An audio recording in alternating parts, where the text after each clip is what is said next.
Hi, my name is Patrick Hosein, and I'm a professor in computer science at the University of the West Indies, St. Augustine campus. I'm also the program coordinator for our MSc in Data Science program. Since I obtained my PhD in electrical engineering and computer science, and I also have a degree in mathematics, my research interests are quite varied. Before joining the UE, my research was mainly in telecommunications and cellular communications. Although I still do some research in those areas, my present research interests are primarily in data science and operations research. Let me explain what this entails and give a simple example.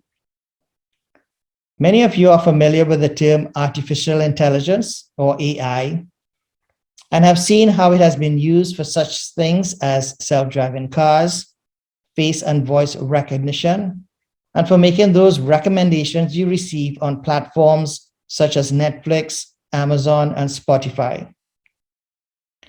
These applications require a significant amount of data and sometimes a significant computing resources.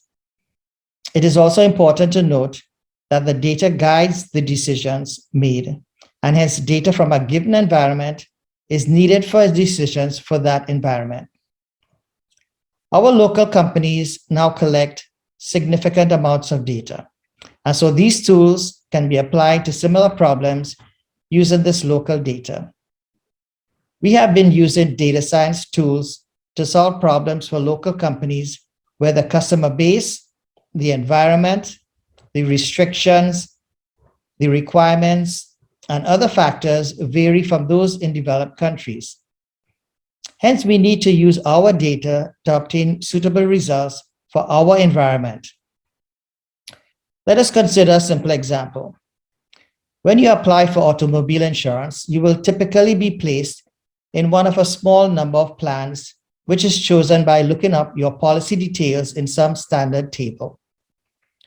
Suppose you are a safe driver, but others in your specific plan are risky, but pay the same premium. The insurance company will essentially be compensating the losses they experience from those risky drivers with the profit experience from your premium. In other words, Peter pays for Paul.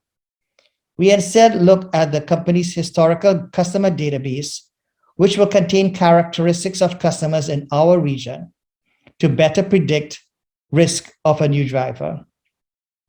For example, in Trinidad, someone with a high-end sports car will tend not to speed on local highways for fear of damaging their expensive car, and hence engine size may not reflect risk as in a developed country.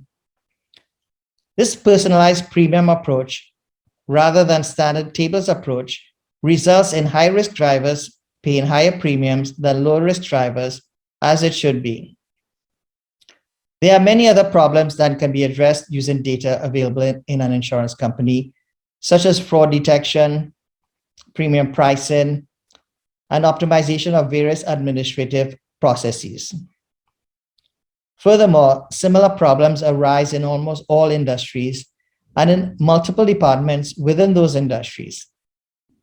In fact, wherever there's data and a problem can be solved with that data, then a data science solution can be found.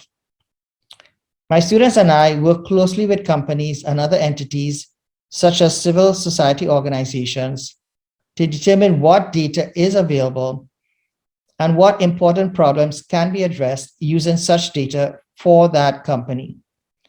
We have solved problems in insurance, banking, telecommunications, agriculture, electrical power, transportation, retail, product importation, and many others. Such collaborations with industry benefit our students since they solve real-world problems and the company gets a solution based on leading-edge technologies, but at the very low cost of the student's stipend. Since data science is multidisciplinary and problems that can be addressed are available in a wide range of domains, collaborations and partnerships are important. If you are interested in doing joint research with us, then please have a look at our site at lab.tt and contact us for further discussions. Thank you.